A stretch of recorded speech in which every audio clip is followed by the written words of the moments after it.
السلام عليكم ومرحبا بكم في فيديو جديد. نبدأ الفيديو بالصلاة والسلام على رسول الله.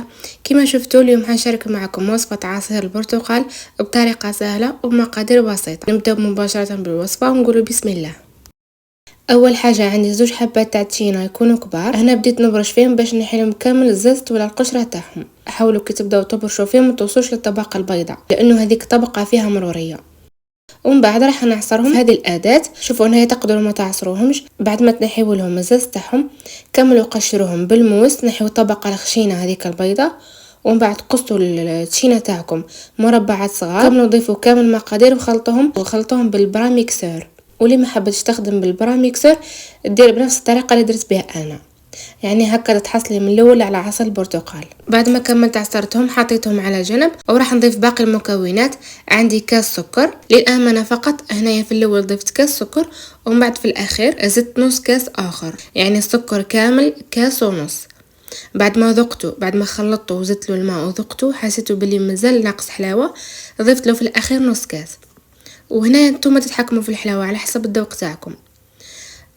كما شفتوا درت كاس سكر ومن بعد ضفت زوج علب من هذاك الياغورت اللي شفتوه. من احسن انا بالنسبه لي هذا احسن نوع تاع ياغورت يجي في هذا العصير، وانتم ديروا الذوق اللي حبيتوه اي نوع ياغورت تحبوه. ومن بعد نخلطهم مليح حتى يذوب هذاك السكر غير شويه برك. ومن بعد باش نروح نضيف عصير البرتقال. المهم هذيك القشره اللي قاعده من فوق تضيفوها لانه فيها فايده ونورمال ما تخافوش. من بعد راح نصفيو كامل هذا العصير. وهناك اضافه من عندي ضفت عليها لاباطاغوم تاع التشينا اللي هي منكه ومعطر التشينا.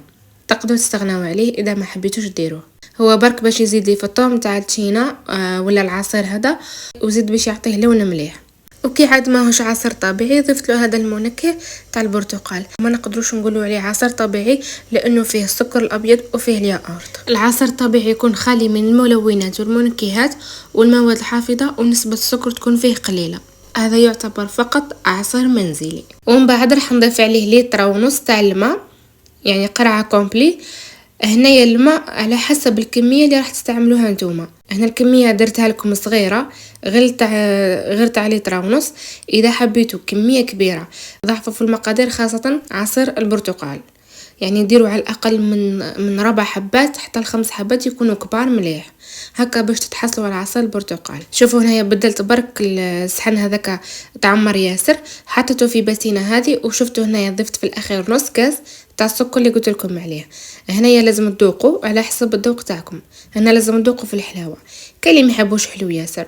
ومن بعد ضفت له شرائح تاع الليمون ومن بعد راح نغطيه ونحطوه في الثلاجه حتى يبرد مليح وهذاك السكر يذوب. ومن بعد صافيوه وشربوه. هنا تقدروا تستحفظوا به من سمانه حتى ل10 ايام.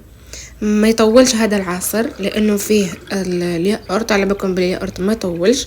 وصفه سهله في 10 دقائق وانتم حضرتوا. سجلوا هذه الوصفه عندكم، راح تحتاجوها في رمضان باذن الله، تجربوها. دوكا نقول لكم دمتم في رعايه الله وحفظه. تهلاو في رواحكم. سلام.